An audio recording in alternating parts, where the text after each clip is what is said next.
Well, good evening, good morning, good afternoon, wherever in the beautiful world you are. Happy Saturday, and I hope you all are having a fantastic weekend. I'm very happy to have back with me again, both Jerry Marzinsky and Janine Florom. Hello, Leanne. And we're going to be talking again about voices, what family needs to know. Because I don't know if you guys recall, but Janine was actually a guest on Aquarius Rising Africa, actually with a group of people as well, but also with Jerry prior to this. But that actually could have been one of the Gnostic shows as well. But Janine has definitely been on before, has had some crazy experiences with her son, who is also unfortunately was open up to, well, receiving hearing voices. But before we bring Janine on, I'm going to bring on again Taram, Dr. Jerry. How are you, Jerry? Welcome. Nice to see you again. It's good to be on again. So today we're going to be talking about the rare cases where the schizophrenic voices actually completely take over the victim. Now that's relatively rare, but it comes up in courts, and I met prisoners when I was working the psychology department in the prison where they report that they don't even remember doing the crime. It's the it was like the voices were driving, and they they were being controlled. And I've noticed in the studies I've done with schizophrenics with the voices consistently work to can take more and more control over the victim to cause more and more trouble because they feed off of that negative energy that's generated when the victim gets in trouble with the law, with other people, whatever. They want to generate that negative emotional energy. That's their food. Okay? And schizophrenics consistently report that after the voices attack them, their energy level goes down to nothing. And I've done some studies on that, and it's fairly consistent. So uh, they need to understand that these voices are parasites. They are not them. They don't come from them. They are not their thoughts, although they're injected into their minds, into their thought streams, and they sound like their thoughts. But their thoughts are always malicious, they're destructive, uh, they're negatory, they're derogatory. You know, they they are not the intention of the victim themselves, right? And they cause a lot of trouble. So the first hint I got of this was one day when I was working with a prisoner who was hearing voices, and he was telling me of a time where he was so bad off, where the voices had got so much control that they had convinced him to drive out into the desert with a gun, and when he ran out of gas, to shoot himself in the head. So he started off and went out in the desert, ran out of gas, parked the car on the side of the road, took his gun, and walked out into the desert. And he was fixing to shoot himself when this bird showed up and started screaming at him. And he said he'd never seen a bird like that before in the desert. And he'd lived all his life, he lived in the desert. So he said he took the gun and he fired a shot at the bird. And when the blast of the gun went off, he kind of woke up like he was hypnotized, and he looked at the gun and he's going, "What was I planning to do?" Like he had been under control or hypnotized, and that the blast woke him up. Okay. So I started getting suspicious at that point that at a certain point, these things are capable of totally taking over the victim. Now that's fairly rare in my experience in the decades I've been working, even in the prison. But there were some that way. Um, there was one where I was working psych crisis in one of the emergency rooms, and this fellow was hauled in by the police, and his family brought him in, and he was kind of acting like, oh, everything's normal, it's everybody else's fault. But when I talked to his father said, he was completely psychotic, that he attacked him, that he attacked the brother in the house, and that he terrified his girlfriend in Phoenix half to death. So I called her and I asked her, I was trying to get some information on what to do with this guy because he was kind of playing off what he'd done. And she said she took pity on him. She was trying to help him. That he was hearing voices, he was acting strange, and he got stranger and stranger and stranger. That he would stay up at night, he would pace the floor, he would talk to himself. It got to the point where she would lock herself in the bedroom at night and he would sleep out on the sofa because she was starting to get afraid of him. She tried to help him get to work and he refused to work. If he did go to work, he got fired. Um, so she was kind of stuck with him, trying to help him in her apartment. And she was getting more and more afraid of him because he was getting more and more bizarre. So one night, at like 3 in the morning, he got up and he left the apartment. And she got up and she watched him. And he had a big butcher knife. And he went out to the lawn in front of the apartment, and he just started stabbing the lawn. With the butcher knife, just kept stabbing it into the ground, into the lawn, and that terrified her. So she called the police and locked the door so he couldn't get back in. Right? Um, so I talked to the father so the father paid for him to come to Tucson. And then he started attacking his family. He started telling the family uh, that he was not their son, that he was somebody else. I mean, Joe Blow, somebody, but he wasn't what his birth name was. And every time his parents called him by his birth name, he got furious. And he would say, I am not, you know, Mustafa Ben Karib. I am, Joe Blow.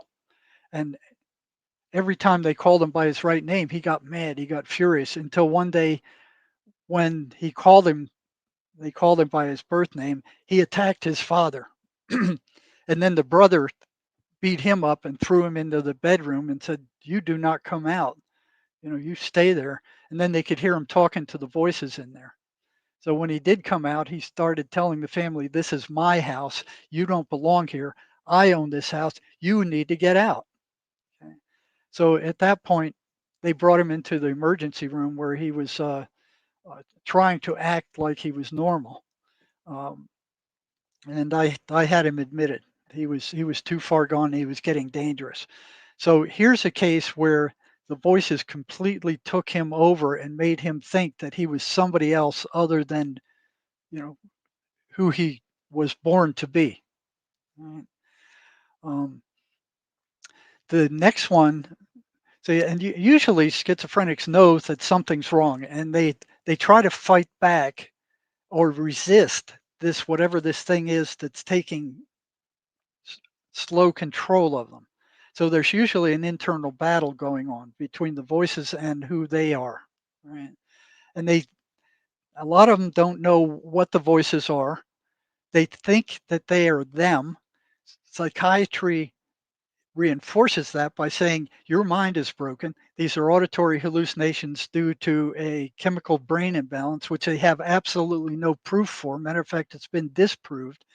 So what it sets up is a battle between the person's own mind, you know, and that's a battle that's very difficult to win because it's the mind that is the enemy. It's not the voices, it's the mind. So, matter of fact, they're causing more trouble Yep. by setting that up. Okay? Setting up Yeah. that thought that Absolutely. yeah. And the voices sound, for the most part, they sound just like the person's regular internal dialogue. There's no, oh, we are the voices of nothing like that. It sounds just like the thousands of other thoughts that go through their mind on a given day. But it's stuff like you're no good, you're rotten, you're stupid, you're ugly, people are watching you, people are plotting against you, they're laughing at you, they're taking over your phone, they're doing this, they're doing that.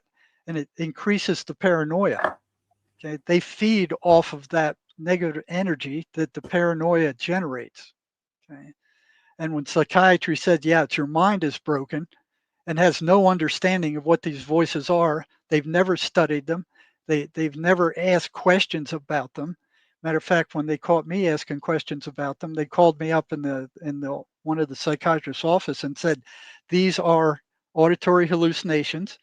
By asking questions about them, you are making the patient worse by making them thinking that they're real, you know, and they're getting worse."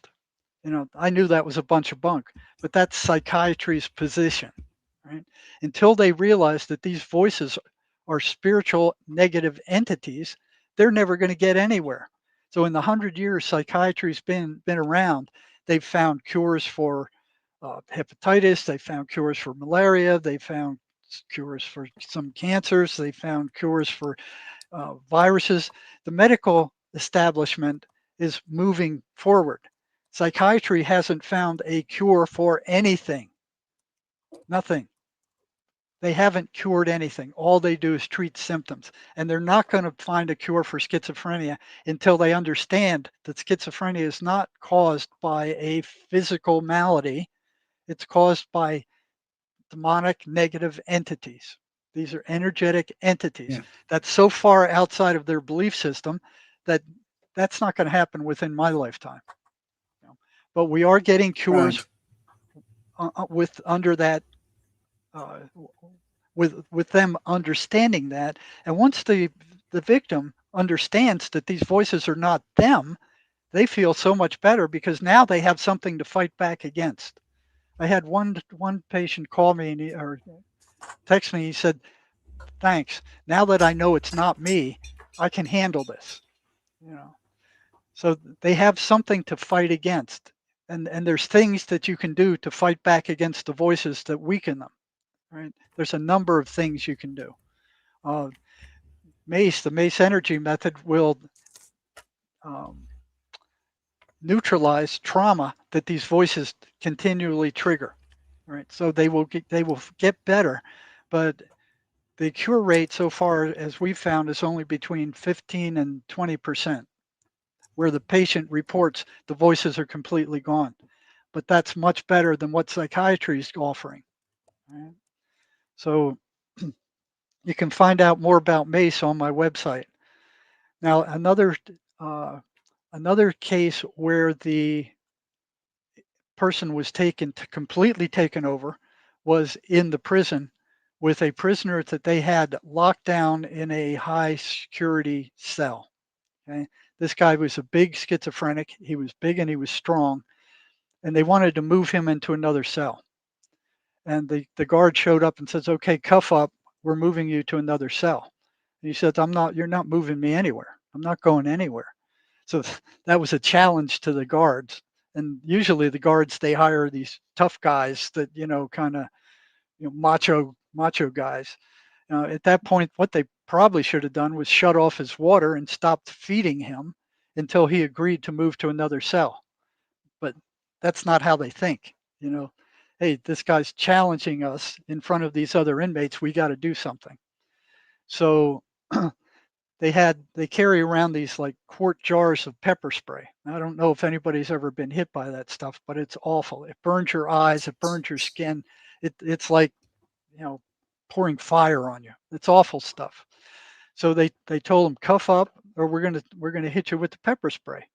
And he goes, screw you, come in and get me. They weren't about to do that.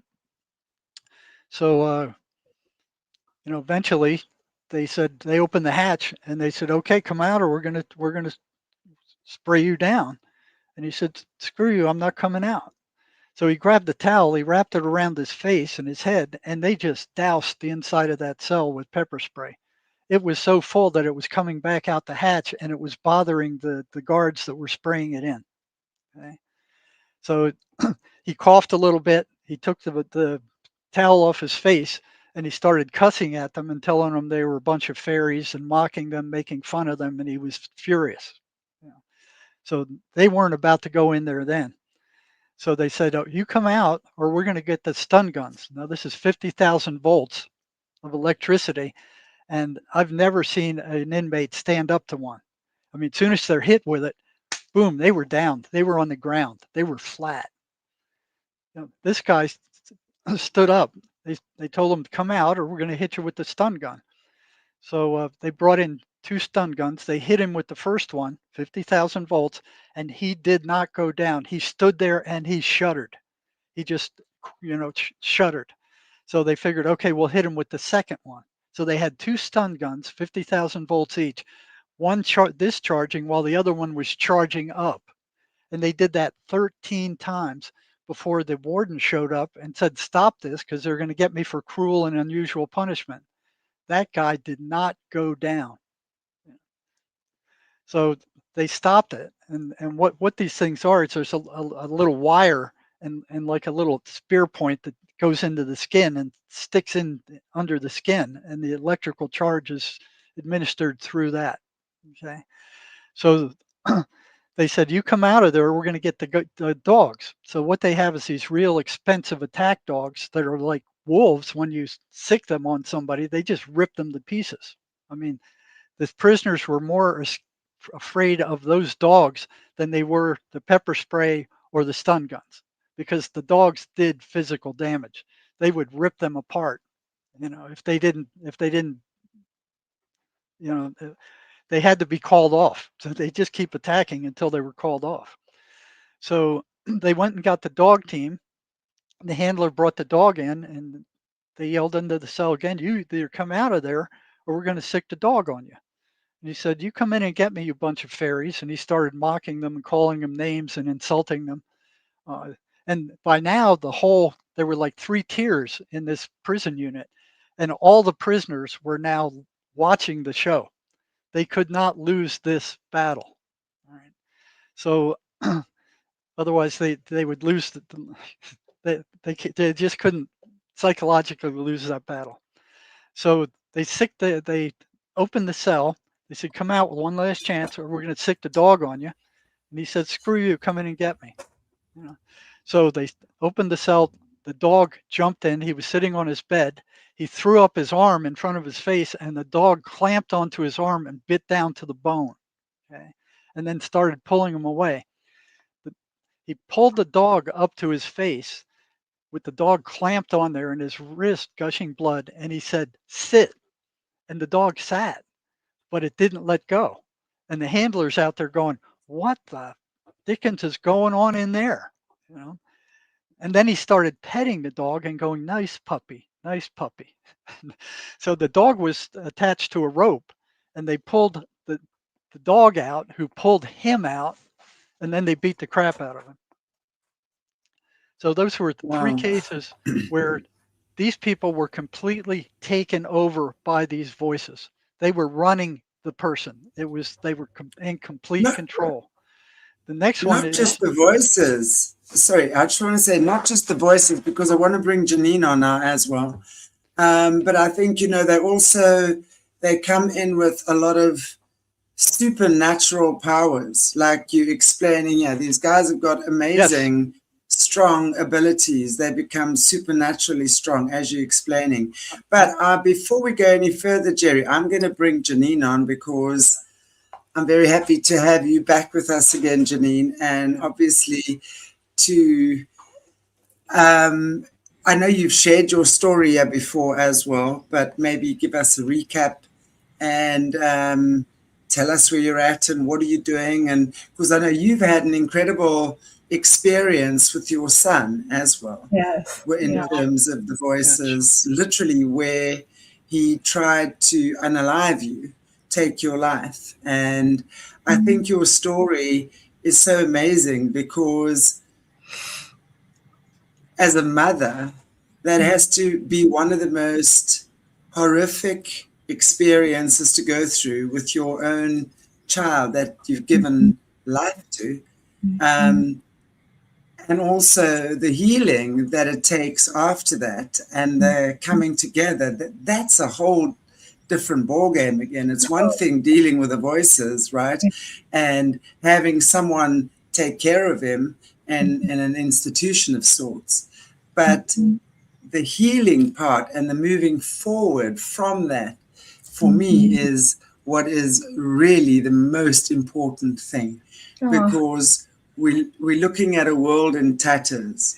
We're looking at yes. families and absolutely broken down. And, I find your story really inspiring. And I think Thank for every you. mother who's gone through anything slightly hectic, I think could definitely draw some courage from your story. So welcome back. Nice to see you again. Namaste. Thank you. It's an honor to be here. Jerry, I want to step in on something that you were talking about real quick. Um, Well, for a second, to yeah, make the link, I want to say that Janine's son was completely taken over by yes, these voices, yes, and the results were tragic. yeah. Okay.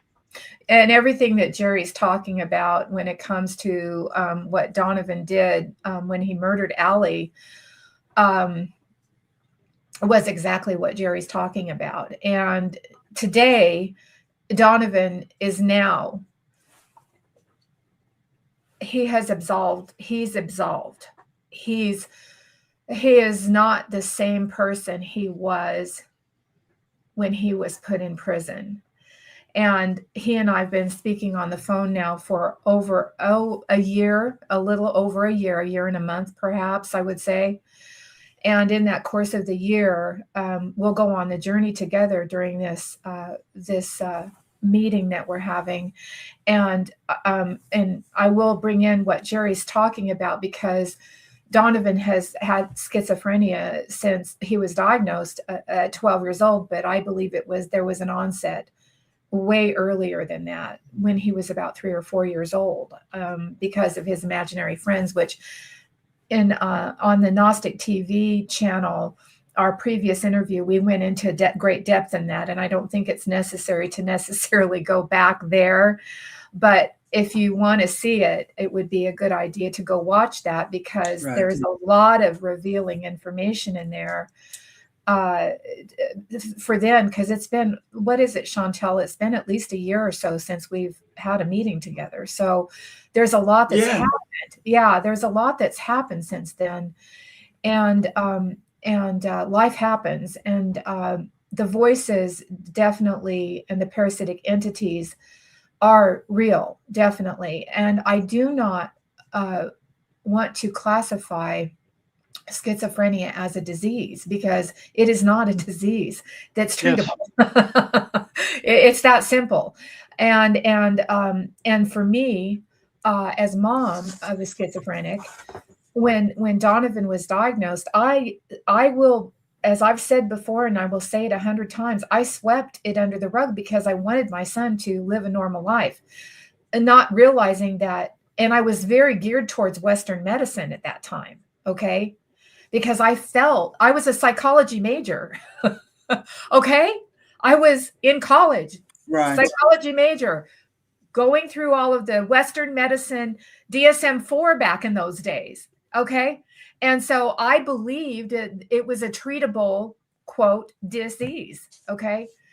And as time went on, and I began to see things in the medicine, the way that the medicine was affecting him, and school, I homeschooled him, and all of the things that went with that, I know that the medicine, the medicine that he was being given, Haldol, for example, Seroquel, uh, other types of drugs. But those two were the worst for him, because it literally rendered him dysfunctional. And he was, at that time, had been on that medicine from the age of 12 through high school, through the age of 17. Yeah, they're major tranquilizers, and they actually Yeah. do physiological, neurological damage to the brain when Yes. used long term. Now, Yes. the psychiatrists won't tell you that, but Yep. the state hospitals are full of these people that have been taking those drugs for years, and their brains were shrunk like walnuts. They call it the Thorazine shuffle. Their neurological system has been damaged by those drugs, Yes. which don't cure anything. Mm-mm. Mm-mm. And for Donovan, he needed anger management, because he was just, uh, he just was a rebel. hindsight being 2020. And over the last year, Donovan and I literally on some days have more than one phone call. We might have 2 or 3, and sometimes on the weekends 5 phone calls. And for the record, I am recording all of these calls, and which is becoming part of my book, which is well over 600 pages to date, with raw, unfiltered dialogue. And I don't know how I'm going to put it all together, but I've got, online in my coffers, just reams and reams of interviews with him, because this journey is a healing journey for both of us. And as a matter of fact, April 24th is Donovan's birthday, and we're headed into our 6th year anniversary. And today, last week, because I haven't spoken with my son, I asked him not to call me today, not till late this afternoon, because I told him about this interview and we were going to talk about some things. And I let him know I was going to read these poems that he wrote. I have to say that the tremendous amount of change that I have seen in him is phenomenal. And it's all because of Sherry Sweeney, because we talk about it's a lie when these voices, when we're talking about things during conversations, we talk about Sherry Sweeney's, way of going around and telling these voices that are talking to him and telling him these things, that it's a lie. And he has incorporated this, Jerry, something that, we talked about the other day. He has incorporated this. Now, he doesn't have your book yet, but he is, I really try to structure our conversations, because there are times when, not all the time, but there are times that demonic energy tries to lure me in, and I won't allow it. I talk to that monster and I say, you do not have permission to be part of me and Donovan's conversation. And these are recorded conversations, because I need this documented, The reason that program does work, and it will help everybody, even with people with compulsive thoughts. The voices are consummate liars. Yes. They will tell you anything that will upset you. Yes. They get you paranoid. They tell you lies. It's like 98% of what they tell you are lies. And the little bit that is true, they only use it to hook you. Right? Yes. So to keep you stuck in that. So if you throw it back in that constant trauma loop, right? If you don't believe, if you don't believe what they're saying, then they can't hook you. Yes. And a lot of clients, I'd ask them, well, if you know they're liars, why do you listen to them? And they said, because they're so damn believable. But if you can keep throwing, that's I see you, that's a lie. Yes. You tell them that you see them. They don't like to be seen. That upsets them. I see you, that's a lie. Get out. Yes. Right? If you're consistent being here. Yep. If you're consistent with that will help a lot. Yes. But you have to know that these things are separate from the person. Yes. Yes. Yes. And with that being said, over the course of the last year, being love and pouring love into him daily, many times, and just being a mom. And believe me, some of the things that Donovan says, sometimes those things are hard to love. And I'm not saying that I condone any of a lot of the things, but he has grabbed a hold of my love and is now seeing it as a life vest for him during his incarceration. And he has made a tremendous amount of change comparatively to some of the stuff that we wrote. I know that there, again, I'm going back to Gnostic TV, to that original interview when Donovan was talking about, Can you give us a before and after so people have an idea of how much change has taken place? What was he like before, and what's he like now? Oh, he was so awful. I'll read an excerpt. I'll read an excerpt of some of the things that he said. I've actually got to jump on my computer here. Just give me a second here. And I'll go to the the letter that he wrote on January 26th of 2024. It was horrendous, but I'm not going to read the whole thing, but I'll read an excerpt from it because the full excerpt can be on the original Gnostic TV video. And also remind people why he's in prison right now. Also, okay, okay. So so Donovan in 2020 during COVID, he had just gotten out of jail in January of 2020. And he was in jail for domestic violence against Allie. And they had a 12-year relationship. And they have a child together. I have a grandson. And she was heavily involved in drugs. And he would leave her. And then she would draw him back with the meth. She was a heroin methamphetamine addict. And she would draw him back in. And during COVID, no one knew how to navigate COVID. No one did. And this was a worldwide pandemic. Okay. And I told Donovan, I said, you have to stay away from her. And so he went to the shelter in Denver and lived there. And then he escaped to the mountains, but he couldn't live there. It was in the middle of winter. And he ended up lying to me and telling me that he was living with this person that he met in downtown Denver that was in a gentrified area. And it really wasn't. And I knew he was lying to me. And I said, Donovan, if you have gone back to Allie, I'm done with you. I can't do this with you anymore, because it had just been his therapist, his case manager, everybody since he had been out of prison, since he was put in prison for murdering 4 other people in the middle of the night over a gun battle over the sale of guns back in the year 2000, which is 20 years later, here we are again. And when he got out of prison that first time in 2007, which is when he met Allie, he really cleaned himself up, and he was clean for quite a while, but he had these other cases and he was in and out of county for a long time after that murder. But it wasn't first degree murder. He got tried on second degree murder. But his whole entire case kind of slipped through, because truthfully, and he will say this to you and anyone else if he were here, he slipped through the cracks, and he really should have never been released, to be honest with you. But he was, okay? Because that's how the law is. Was he hearing voices at that time? Oh, yeah, absolutely. He's been like that for years, and he's been on Seroquel and Haldol off and on, most of his life. Now, he stopped taking Haldol probably around this time and went to 400 milligrams of Seroquel.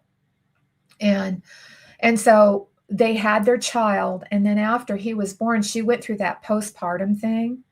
And she started, going out with other men when he was out doing other things. And she took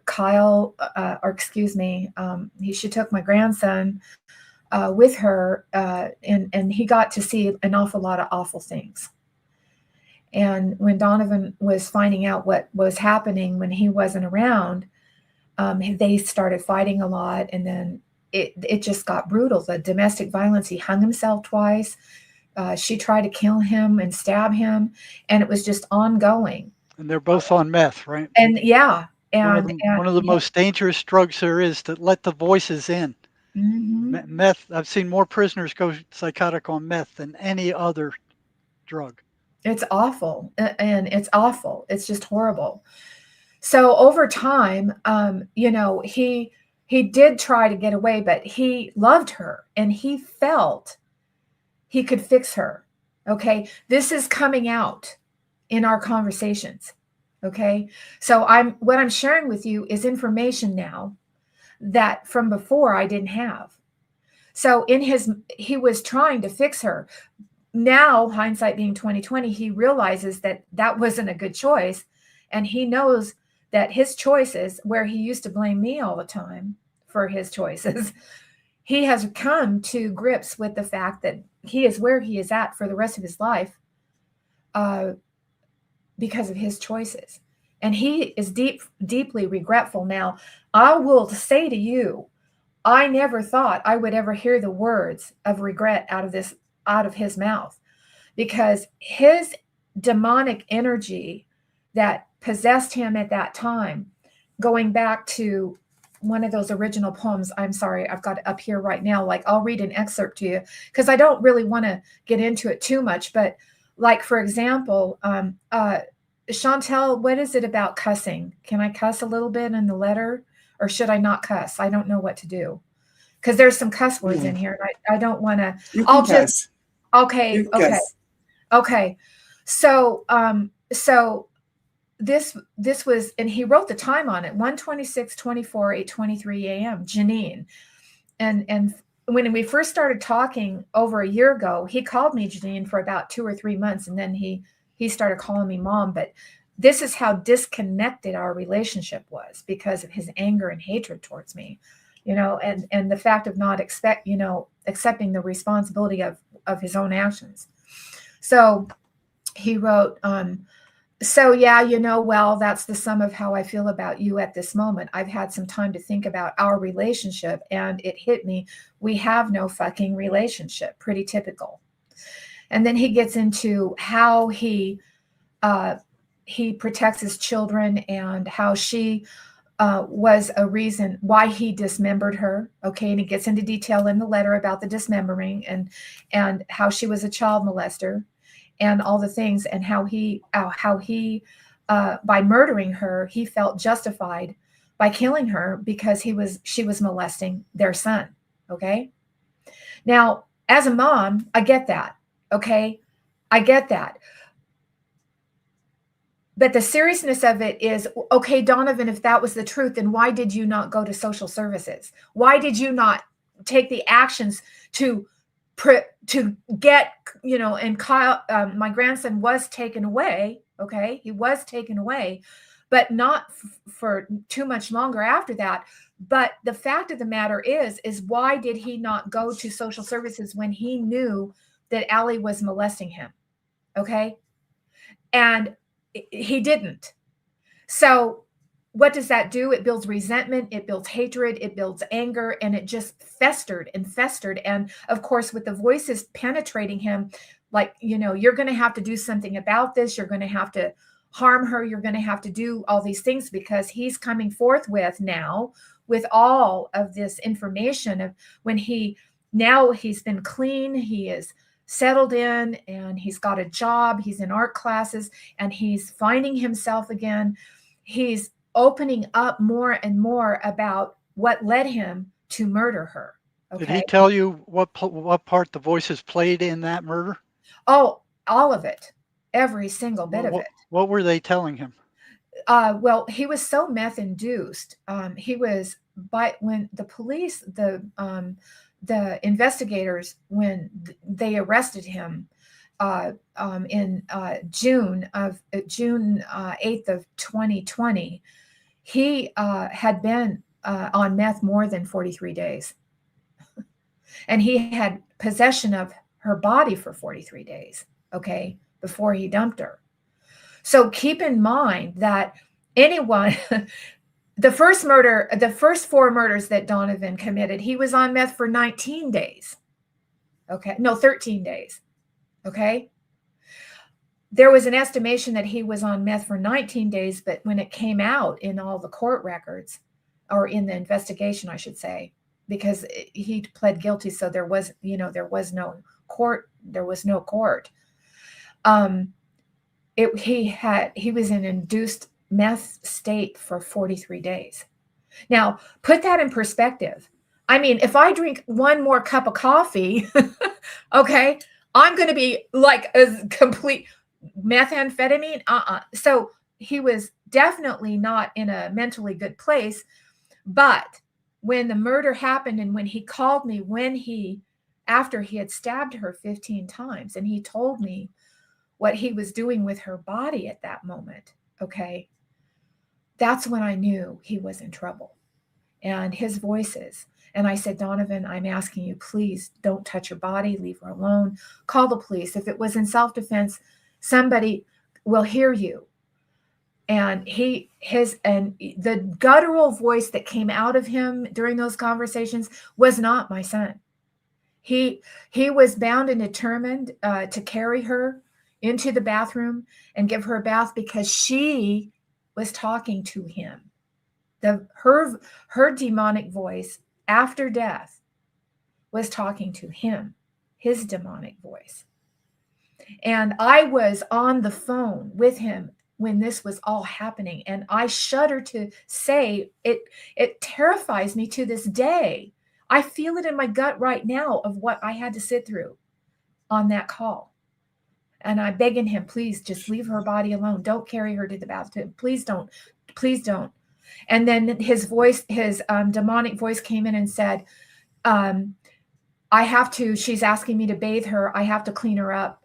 I have to clean her up, because they had been having sex. And he told me that. And so you have to understand that it's so much more when you're literally sitting on the phone with your son, but deep down inside there he's there, but you're really talking to his demon. That does not, I swear to you, as I sit here today, even talking about this, and I think back to the fear that I was sitting in just to get information in him, because I knew the minute we hung up, I knew I had to call the police no matter what. I knew as a mother, I had to do the right thing. I knew that my life at that very moment, being a mom to my son, after the murder of Allie, my life and Donovan's life was never going to be the same. And I knew that it was going to be one of the hardest decisions I had ever made in my life, because I knew there was nothing I could do for him at that moment. And he was very angry with me for turning him in. He was very angry with me for working with the district attorney and the investigative team, which I still am. I still am, even on the recovery of Allie's body. And so with that being said, as you hear that excerpt of the ugliness of his soul, the depth of the energy, the negative energy was just more than what any mother, any parent, in the most extreme case, this is a very extreme case to most, he was completely taken over by the parasitic entities, and he had no control over his body at the time of the murder. There was nothing about that.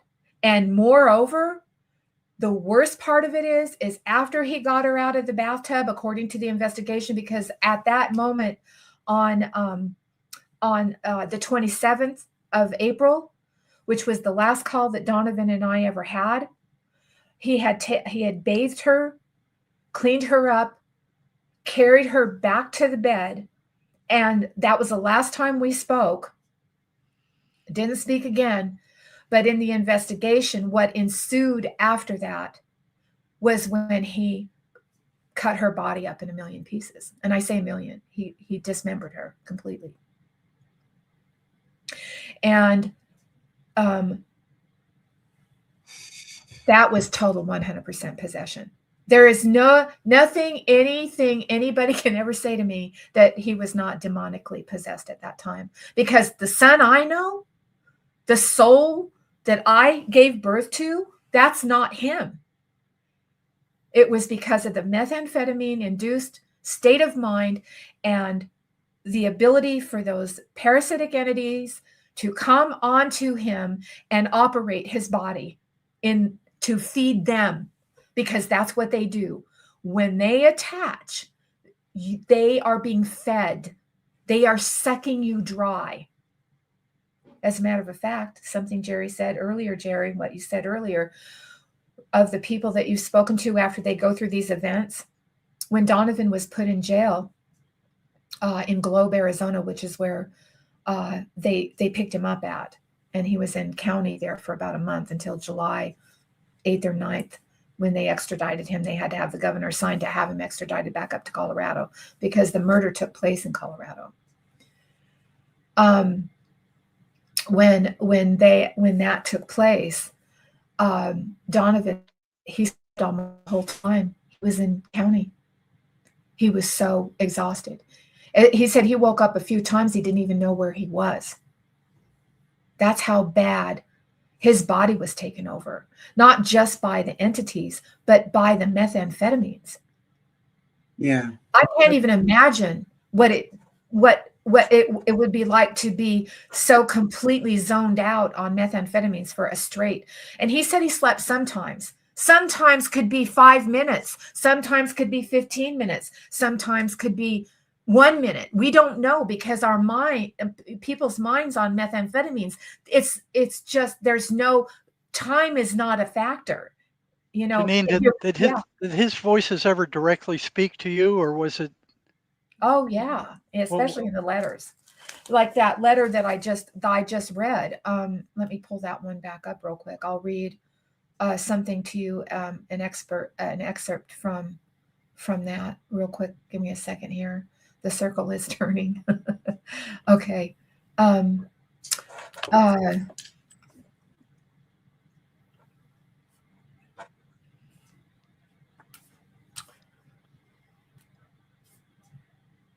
He said to me in this letter how he wished that he could have cut my head off, and he wished he could have found me, and he could have sliced my throat open, and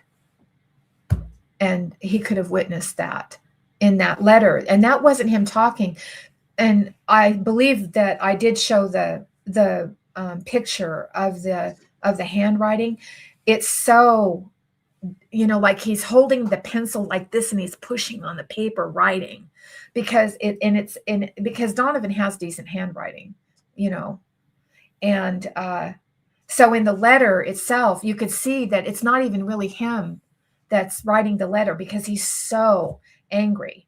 And he wants me to apologize to him without getting into the detail. But that's how his monster talked to me. Now, when I wrote him a letter back, which I believe I read also, I talked to his monster and I said, you don't have permission to be, I love my son, and there isn't anything that you can do that's going to ever sever that love, because I know you don't want any part of me, and you're doing everything you can to push me away. And I wrote to the monster in a response letter that I wrote to him. What response did you get? He never went back there again. That last letter, Jerry, of that horrible letter, he never went there again. It was a slow, enduring because you have to remember that's in 2024. We didn't start talking till the end of 2024. We started talking around December on the phone, around my birthday in 2024. No, 2025. Because 2024, because it's been a year and about a couple of months that we've been talking on the phone. Okay. So we graduated with the letter writing, and his letters got better, and he started sending me art and things that he was doing. And he never wrote any poetry at that particular time. He just, but his letters got better, and he was more calm. But he was still mad at me. He still called me Janine for like about 3 months during those phone calls, like I said. And then when he realized that I told him, I say to him on the phone all the time, I'm never going to stop loving you. I love you. I don't agree with what you did. I think what you did was horrible and heinous. I think it was awful. And I think that that's not who you are. And I'm not just a mom with a son with schizophrenic. We are both walking on this journey together. I love you. And no matter what you say to me, and no matter how much you think you want to hate me, I'm not going to stop loving you. And I tell him that all the time. And the other thing that I say to him is do great things, because God is not done with you yet. You are in prison now, and God is not done with you yet. He has saved your life. And you have to step into that greatness in prison now. And whatever you can find a place in that soul energy where you can connect to God, however that is. Mom, you don't understand. It's too hard for me to do that. I don't care how hard it is for you to do that. You're going to do it. You're going to learn how to do it. You have to, because God isn't done with you yet. You have work you have to do in that prison.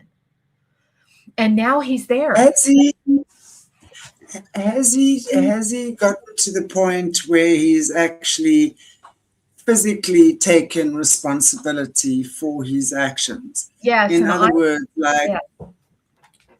Okay, carry on. Yes. And I want to read the poem he wrote to me.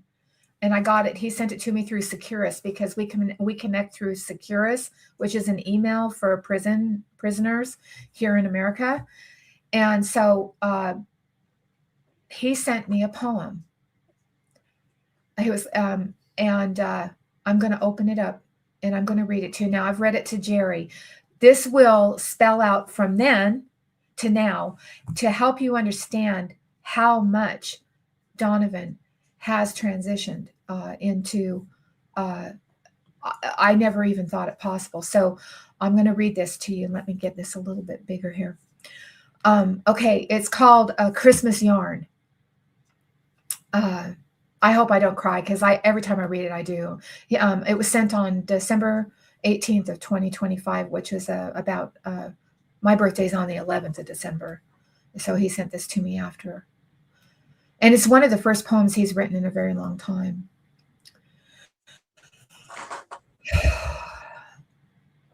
A Christmas Yarn. Through all the pain and all the grief, your beacon of light gave me relief. You gave me solace that gave me strength inside. You gave me a place to be safe. And better yet, you are the one with whom I confide. In this hell in which I reside, a shell of a man shackled and chained, detached from the world I once knew, demonized, now and here I will surely be, guilty of murder in the first degree, sentenced to life without parole, a convicted monster without a soul. Now my children forever mourn, society forever scorn, and from my mother I was born, now forever forlorn. Unsure when you will have your last embrace, or feel the tears of your sadness and of pain wet upon my face.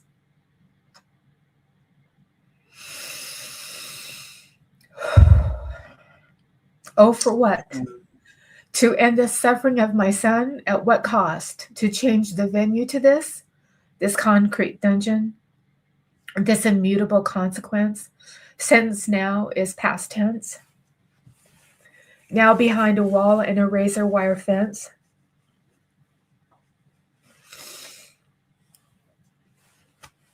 My fists and mine, my only defense, for which both will take many tests. I am the underdog. I am the one they bet against.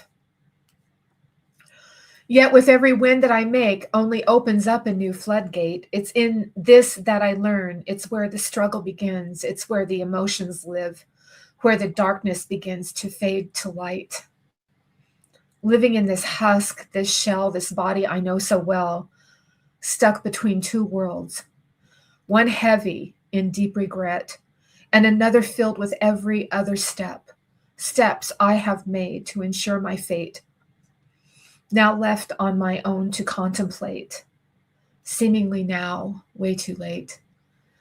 Rehabilitation is a short timer's game, nothing but time now. All that I have inside is fading. Memories, faces, smells, tastes, thoughts, colors, thongs, and pasties, all the carnal things at my fingertips. So far away it seems, fading like a dream.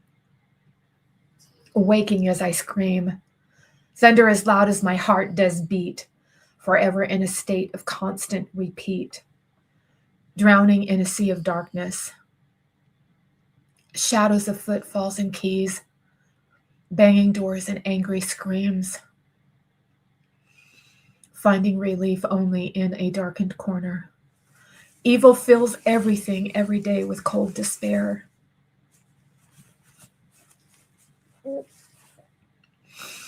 but with every inflection of your voice,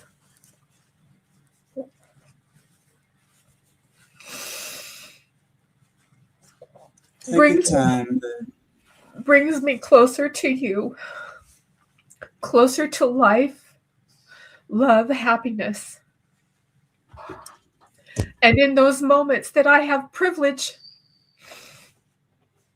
I can be free, even if for a short call.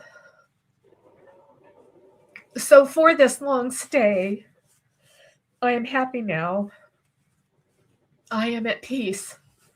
I am something new, barricaded yet free from what is, and you are that reason. You are my effect. You are my world. You are all that I am now. I love you. And I thank you.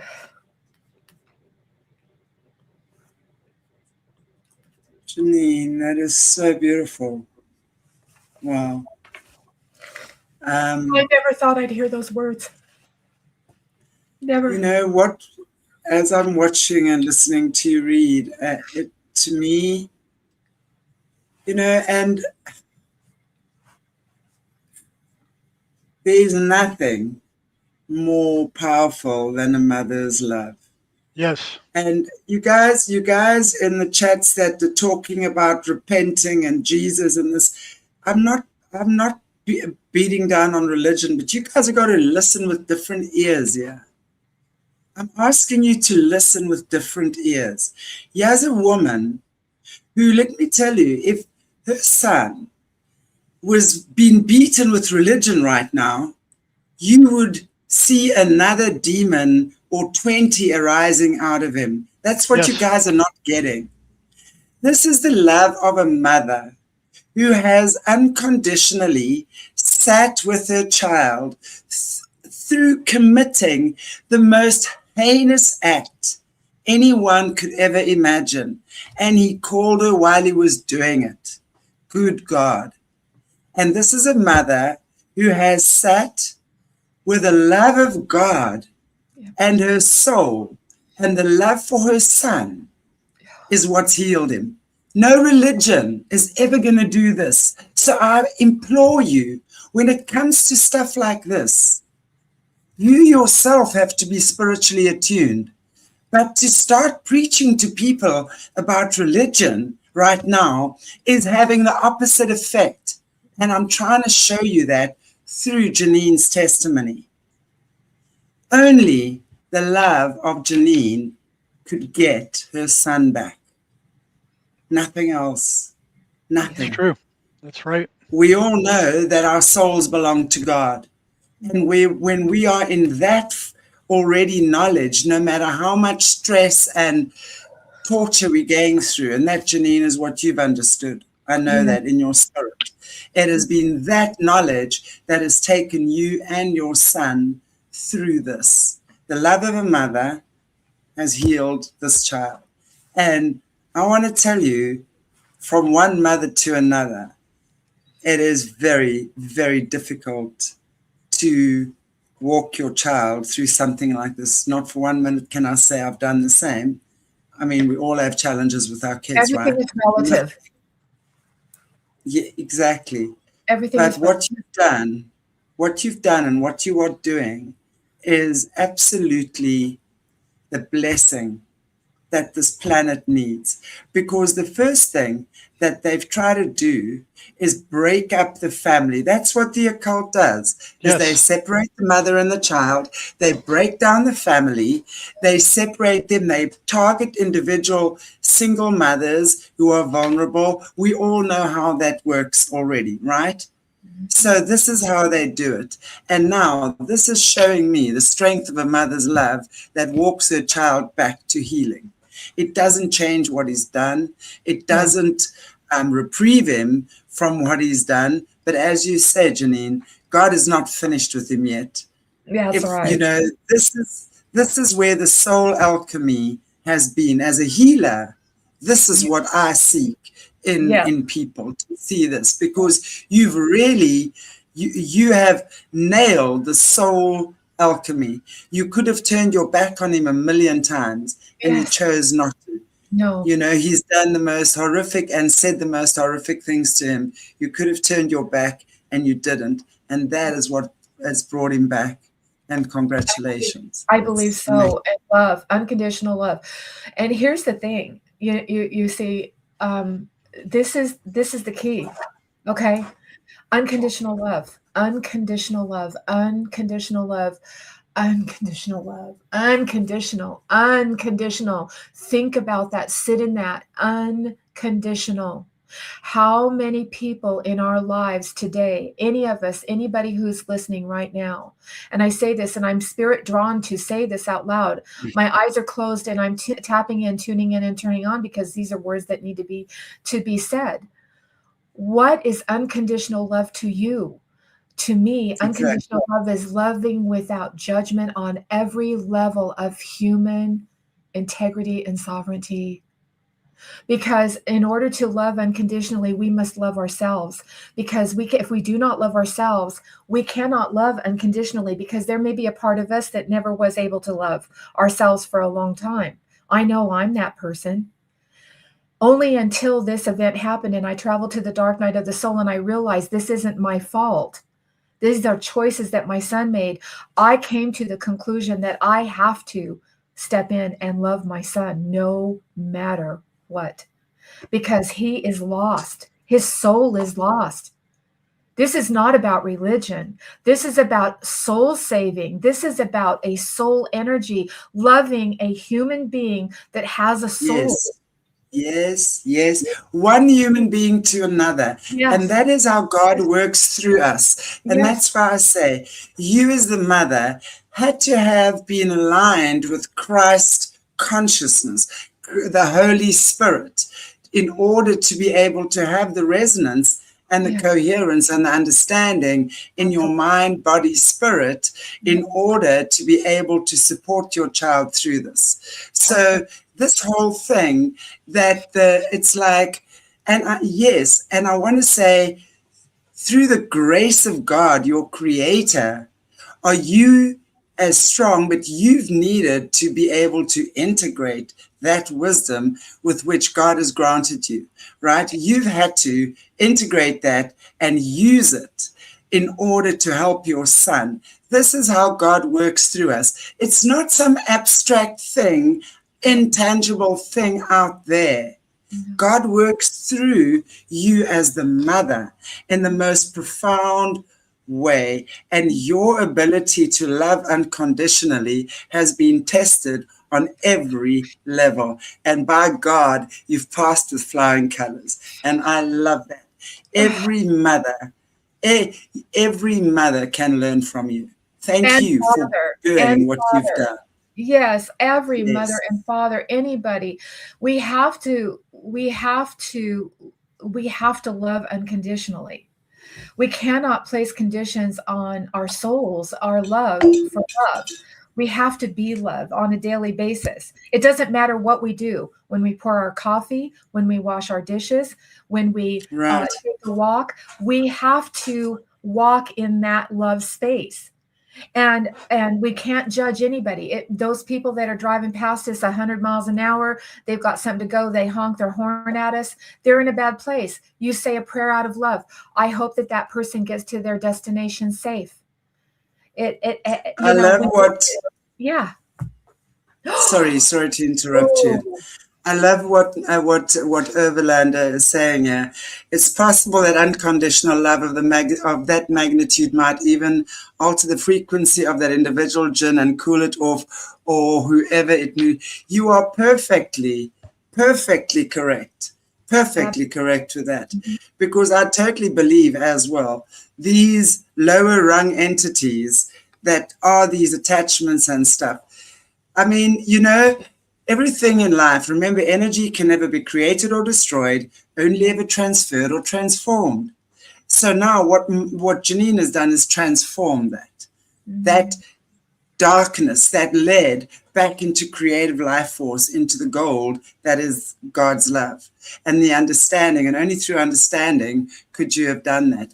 And I believe that those entities that will attach to and like your son even, most definitely would be coming for transformation as well. So those I agree with entities you. would Yes, be, yes, yes. yeah. And not Oh, transmutation. Guys, no. we've got to know there's a difference between transmutation and transformation.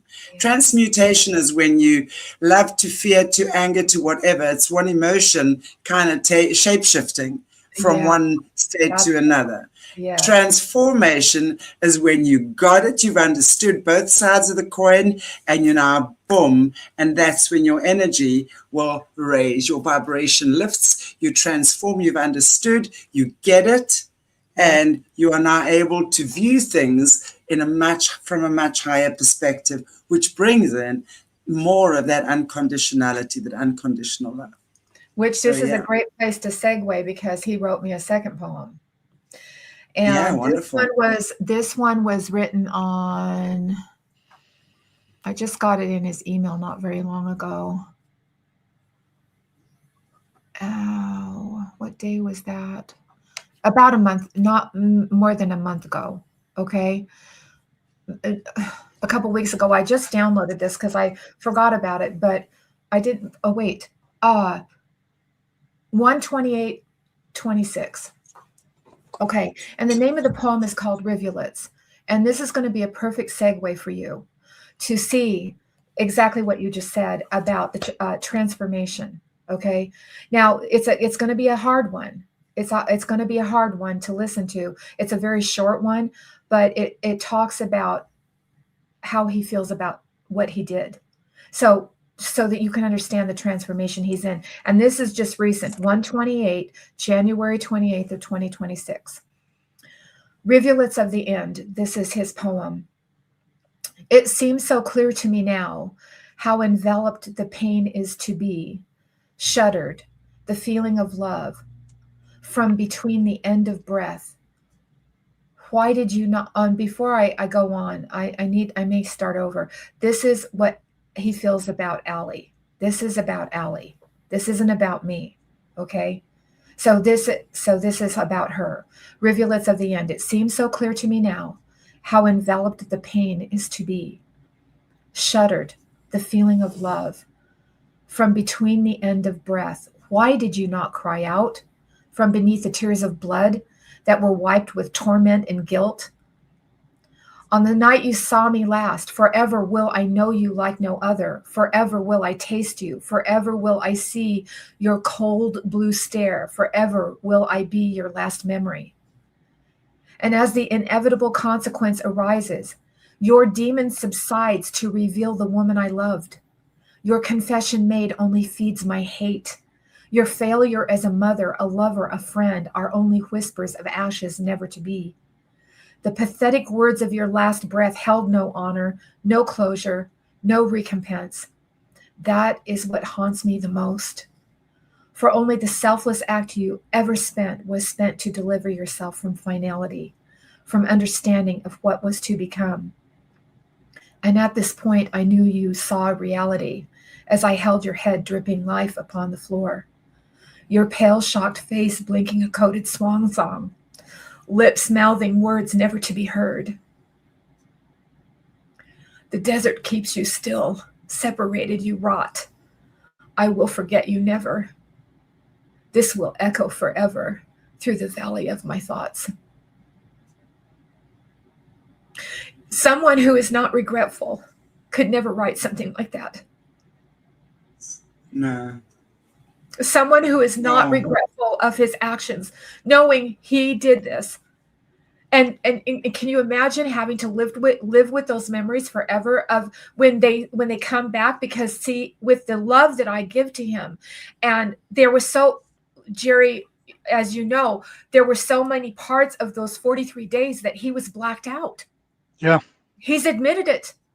He admitted it to the when there's just times he completely blacked out. And he was still acting. His body was still moving. His body was still doing those things because that is how deep that possession was on him. Yes, I've seen it. And it was horrendous. repeatedly.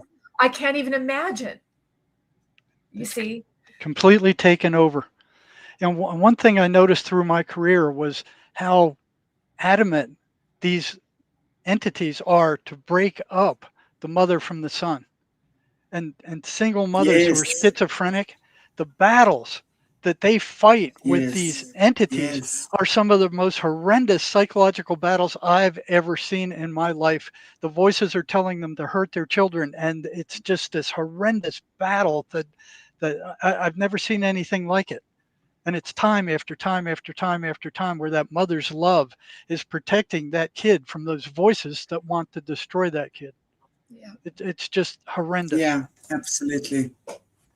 And I really, funny, this week I've been watching a few programs on, I think it's True Crime Central. And what's been interesting, and it's not something I usually watch, but and it's interesting because while I was listening to you, I then clicked, okay, that's why I've been watching this. And it's these young girls, especially young women. I was watching young women, sort of teenage going into early adulthood, that have obviously committed also drug-induced crimes. One did a family murder and all of these things. That it doesn't matter. Yes, some particularly gruesome crimes as well. But Piers Morgan actually is one of the guys that goes in and interviews some of these prisoners and stuff like that. It's tragic for me because he will ask each and every one of these people, these young women, does your family come and visit you? Is your family visiting you? Every one of them says no. Oh my. Every one of them says no. And that's when they need the love the most. Absolutely. This is what society has done, and this is how they're breaking us down. And I tell you, I see this, what you're talking about here. Obviously, with the healer's eyes, again, I look at this because this is where the true alchemy and the transformation is in what you're doing. You're an example of a mother and the way that we as parents should be. It's one thing me going every Sunday and hanging out with prisoners and taking them a parcel or what have you and offering kindness from a stranger that has compassion. Yeah. But when it's your child in there and you are the parent and no matter what, whether you believe it's your fault or not, or, as parents, we all have this parental guilt, especially as single parents, right? Yeah. Wow. To not visit your child. Yeah. Or at least, even if they're in another state, to not call them or to take a trip, especially like maybe every second or third month, where you can take a trip and go and visit your kid. At least your child knows you can't afford it, but you're putting that effort in and you're writing letters and you're on the phone. And wow, this is so important. This is where the true healing in society begins, because the separation of mother to child is exactly where the torture, the separation lies, the harm, that's the damage that's been done. In the system very often, the forced adoptions, the single mothers that are targeted, the drugs that they're given, the forced lifestyles that they're sometimes forced into, prostitution, drugs, etc., to try and survive. We have to look at this. Many of us we won't even look in these areas. It's like we turn our faces away. But this is where we have to look. This is where we have to look for us, for the true healing of our planet to begin, and to not judge. Yeah. And to really, if you've got an issue with your child, gosh, take steps towards harmonizing that. That's all. The best thing a mom can do with their child is to sit with them and be silent. The best thing a parent can do is to sit with them in the same room, no phones, no disturbances, and just be silent. Because sooner or later, that child is going to say something. And how they say it is the first step towards reconciliation, because only then you can understand where that child is coming from. You cannot make presumptions. You cannot make assumptions. You cannot make speculation, because you do not know where that child is coming from to make them feel the way that they do about you or life in general. Okay? You can't. You must sit in peace. You must sit in solidarity. You must sit in sovereignty. You must sit and love as hard as it is. You must. Don't interject what you believe into that child's mind, because what you believe is not the truth for them. It's just that simple. Their truth is not your truth, and your truth is not their truth, no matter what. And it doesn't matter what anybody says about that. If you really sit down and dissect that the communication between parents in these times, especially kids in the millennium, Donovan's a millennia, okay, and millennium, and I'm a Gen Xer, and we're close. I mean, we're only 15 years apart, okay. So we have that sibling rivalry, okay? But the communication has to be there, and without sitting in it and just listening, not offering your opinion. Oh, it's so hard to bite your tongue, and I promise you, you know it as mom, Jerry, you know it as a dad. It is so hard when you're sitting there listening to your child gesticulate and throw things and do all of this in front of you, and you to just sit there and be silent. Oh, the phone calls Donovan and I have had, and just sitting in silence, and then even after the conversation is done, counting to 10, sometimes to 20, and just let the silence take a hold of what was just said, without getting angry, without showing emotion, because you have a lot of time to cry afterwards, because you know what? There's some truth in some of the things that are being said by the child. And parents sometimes don't want to hear that, because we're adults. We're adults and we know what's best. No, we don't. None of us were given a lesson on how to be a mom. None of us were given a lesson on how to be a dad. In a lot of cases, we were handed children we didn't even know how to raise. I was 16 years old when I had Donovan, just barely after 15 years old. I didn't know how to raise a child, but I knew one thing: nobody was taking him away from me, because I loved him more than God himself at that moment, because of where my life was then. And I still love him today, but I love God first, because through God, I work through him to get to my son. And that's the way it is. I love that. Yeah, it's the truth. It's not an easy thing being a parent, but when you stop loving your child because of what they did, what does that say about you as a parent? I'm sorry, but it's just that way. It's hard. It's hard. It's so hard. If you only knew, when I went through the dark night of the soul for those basically 2.5 years, when I met Jerry saved my life from a psychological perspective and a spiritual perspective, because I was so adamant to meet him, because I needed to know and understand everything about schizophrenia. And I reached out to him, and I know I scared the crap out of him, and I didn't mean to do that, Jerry, but I knew I had to know you, because I knew through your guidance, you were going to help me through that time, try to understand, instead of why was this done to me? It wasn't done to me. I didn't play a role in it. I'm just the mom. But when you're a mom, you take on the feelings and the emotions and all the ugliness that goes with it, because that's your blood. You absorb the guilt. Absolutely. You absorb the guilt. And you become the buffer between for the world and your child. And it's such an interesting journey, that the unraveling of that, to understand the unraveling of what's yours and what's your child's, because it's true. He's born of you. I mean, he's born, you grew him in your body. You grew him. He's like, you grew him. And that's the thing with mothers and children. You can't not know your child, and your child can't not know you, because it's like you are connected via the umbilical cord, right? So it's like you have it's such a, when we look at not just the physiology, the biology, but the whole spirituality, emotionality, physiology of the mother-child relationship, because it's of the same flesh, basically.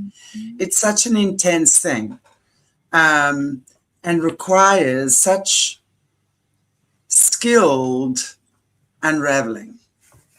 And, and I think what you've done here is, with your son as well. It really is. It's amazing to see what you've done. And I would love to have you back, and maybe on solutions, if you're open to that, where we can talk about the healing journey of a mom, because I've been, since biblical times. I mean, even if you just look at, let's say, the crucifixion of Christ, yes. His mother stood for 3 days feeding her son water or vinegar out of a sponge.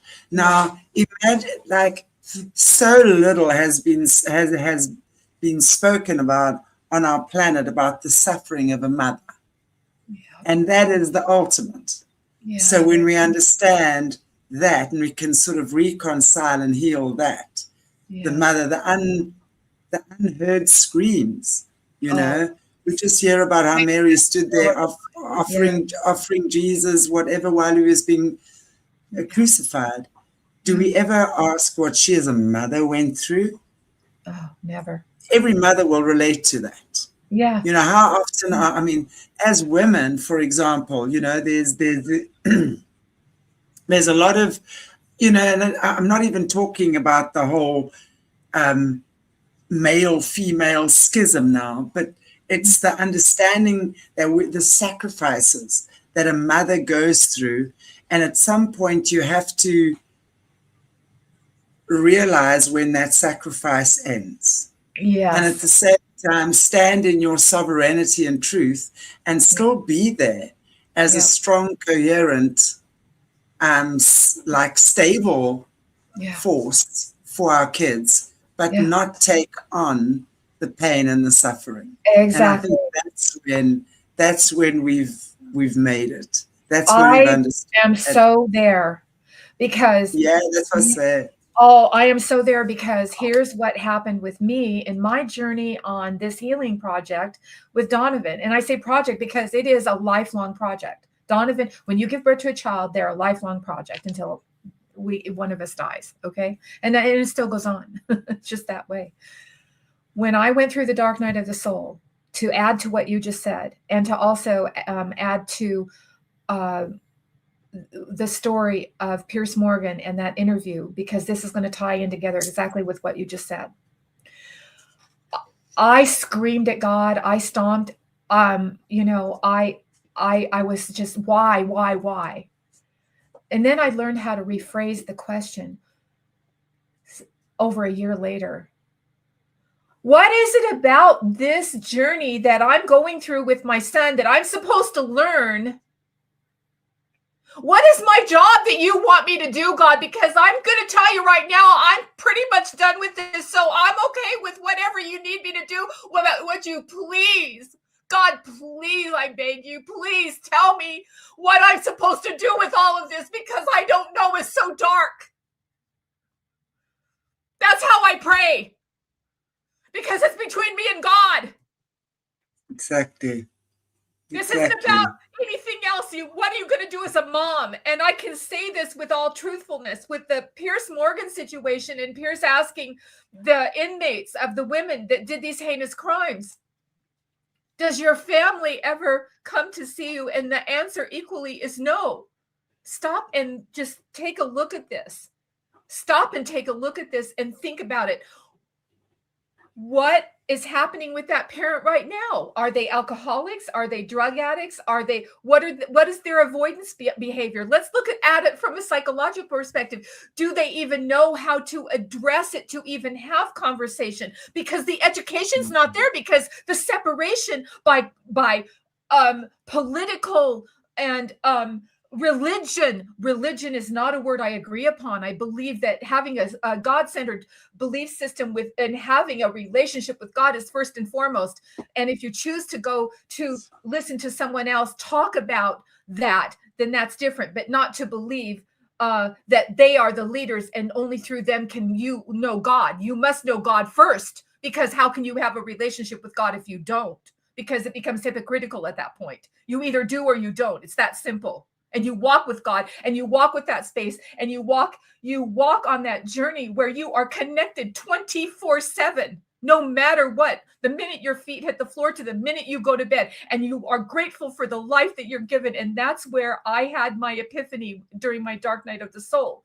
I realized at that moment the reason why I had to go through this, and I stand to this till I go to my grave, because God needs a light to shine in the darkness of what has happened to our families. Somebody has to take the reins and walk with that.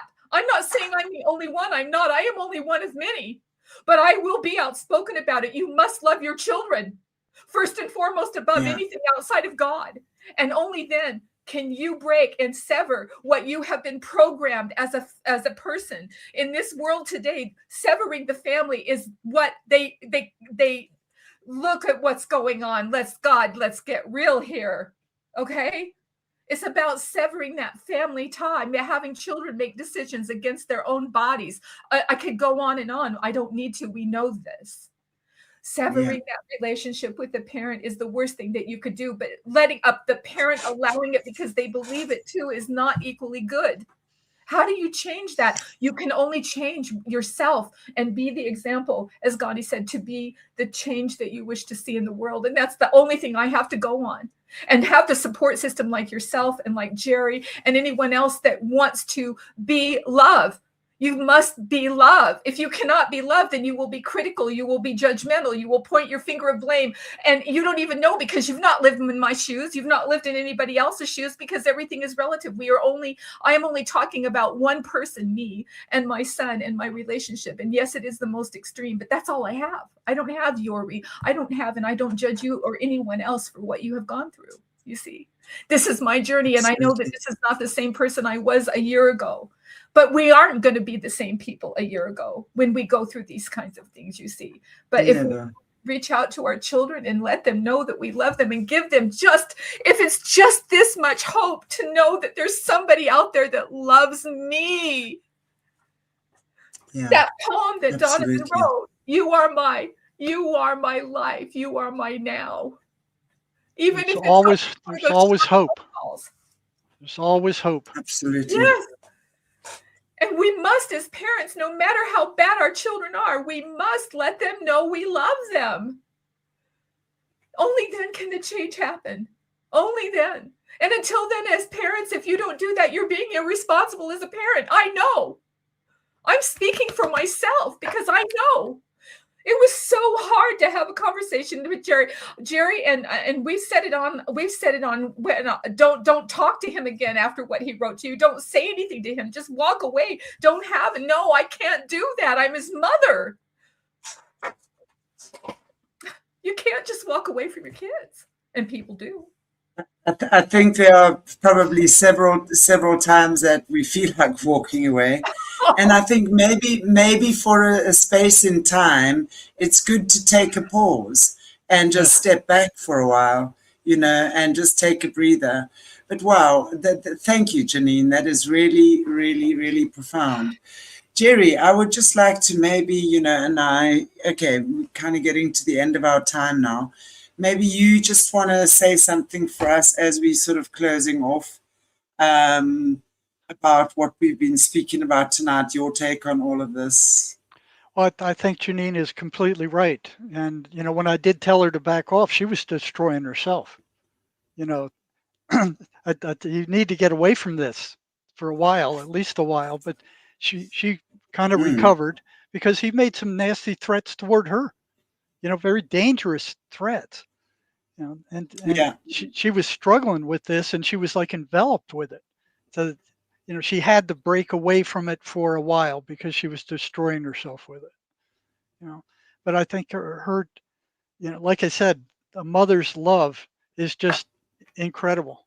I mean, it's just absolutely incredible. And Janeed's story just goes to underlie the fact that there's always hope. No matter what, there's always hope. I definitely agree, and I think that's absolutely so true and so crucial.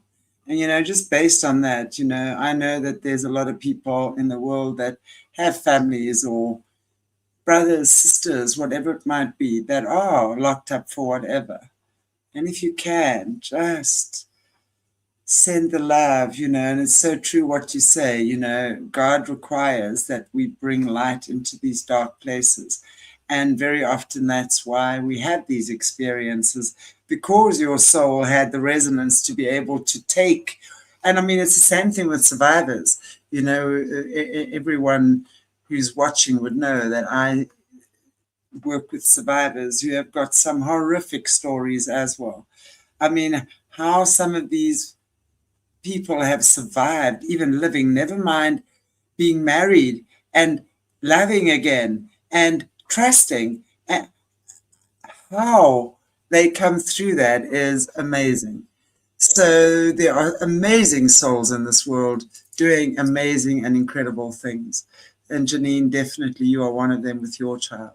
So Yes. is there anything you maybe want to say to us in closing? And again, obviously, I've popped your guys' websites up. I'll put it up again, but just also where people can find you, any other shows you're doing, etc. Janine?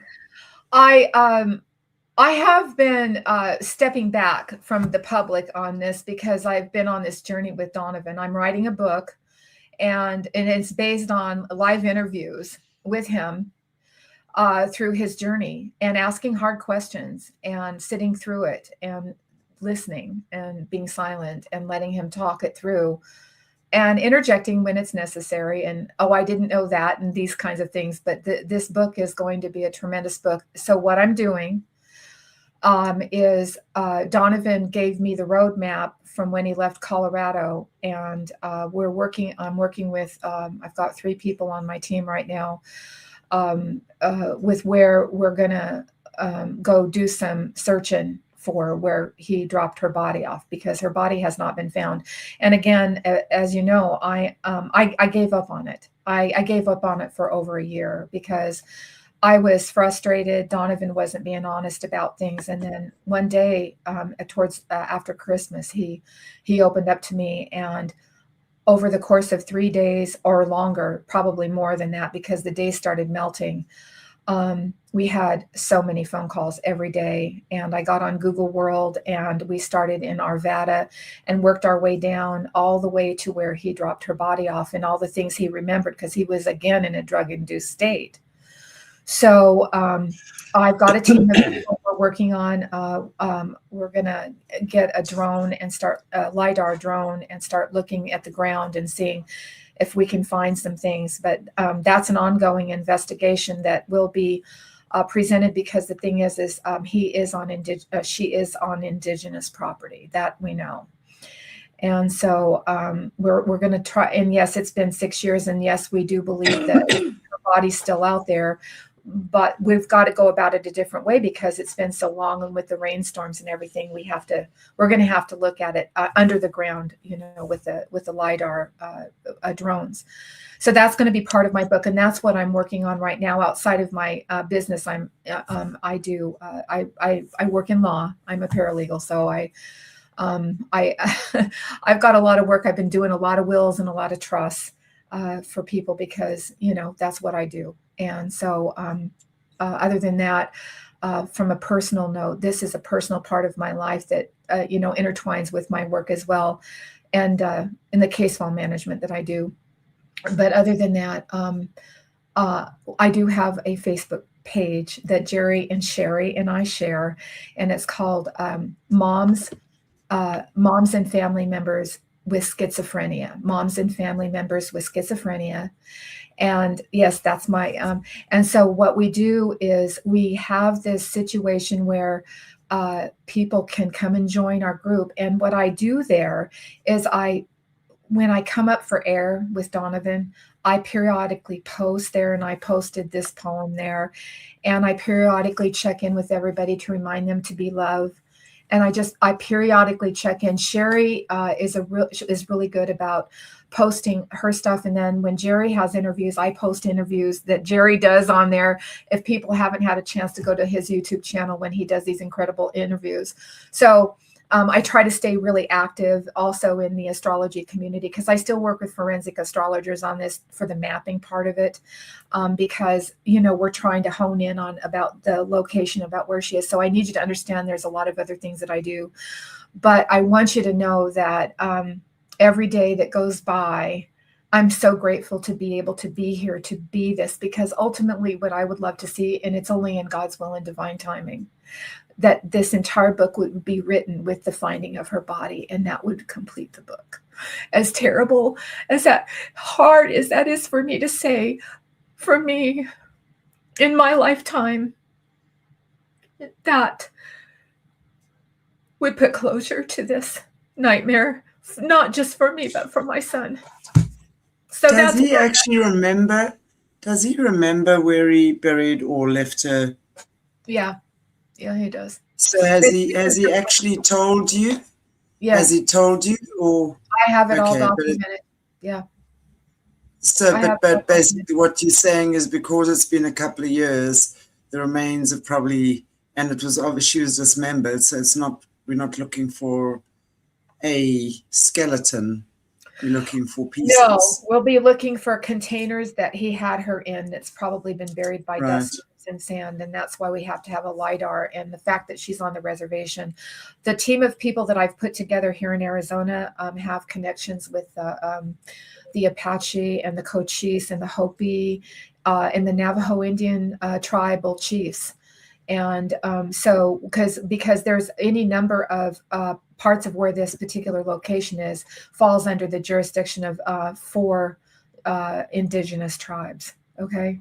So there's a lot of things that we're working on right now behind the scenes that are incredibly dynamic. This team of people that I have are just so supportive of me. They just come, it's like, when they say the coach will come or the mentor will come, when you're ready, and this group of people are there for me. And we go literally on journeys on the highway, on the avenues that he is, that Donovan has given us. And we go drive on the highways on Google World, and in the nighttime and the daytime, to go see the horizon of what he was driving through, because he was driving at night. And so we're just all, it's so congruent and so gelling and so coming together in divine timing, obviously, because, comparatively to where we were to where we are now, and the fact that Donovan has opened up and shared all of this information with me, I would never stop asking him. I never stopped asking him. I said, if you want to do great things in your life, you have to come clean with where you dropped her body off. I'm not going to stop, Donovan. I'm not going to stop looking for her. Where's his son now? That's my final question. Yeah, he's in Sterling, Colorado, at the Sterling Correctional Facility in Sterling, Colorado. One of the most. No, their son. Where's their son? Oh, their son. I'm so sorry. Their son is with family members that are over on the East Coast now. Is he okay? Yes, he is with a very, very good family, very loving family. It's on on Ellie's family side, and he is very well protected and very loved. And he's now, this year he will be 16.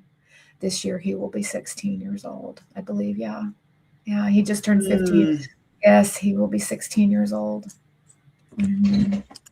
Bless you, Jinean, and thank you for everything you're doing. Yeah, and thank you for having me on the show. Much love to you and all the work that you do, the fabulous work that you do. Thank you. I appreciate that. And yes, look forward to having you back again. Jerry, thank you very much as well. As we can see with so many of the guests you also bring on and so many of your stories, you definitely are a trailblazer in this world, Dr. Jerry. And we love you on our Jerry, even if you do forget our shows sometimes. Jerry is the most awesomest person and has so much Very knowledge true. on this. And I just love you, Jerry, so much. You know that I do. All right. Have a wonderful day. And I pray and wish for all of you, if you have family members with schizophrenia, please be love and show them love. Let them know that you love them no matter what. That's the best thing you can do. That's going to be what heals them. That's what gets rid of the voices. Yep. Love, especially with family. There's Yep. nothing more important to a child than their mother's love. Absolutely. And second, a close second, is their father's love. Mother's love comes first. Yes. That's for sure. Thank you. Jerry, anything you want to say? Well, And additionally, just want to say I'm a MACE energetic therapist. This is a cutting edge psychotherapy that it's the most effective type psychotherapy I've ever seen in my entire career. It works with energy. It will dissolve trauma in an hour, permanent results, and no medications involved. I mean, it's so far ahead of psychiatry and traditional psychotherapy that it's like a spaceship compared to a jalopy. I mean, it's cutting edge stuff. You can learn more about it on my channel at jerrymarzinsky.com, or website, I mean. Perfect. Guys, all Jerry and Janine's information will be in the description area as well. I'll just double check to make sure that everything is there. And have yourselves a beautiful weekend. Thank you again. And Jerry, we will see you back next month again. And Janine, I'll definitely be in touch. Thank you so much. Thanks, guys. Take care. God bless you all. And have yourselves a beautiful weekend. Okay. Goodbye. Goodbye, Chantelle.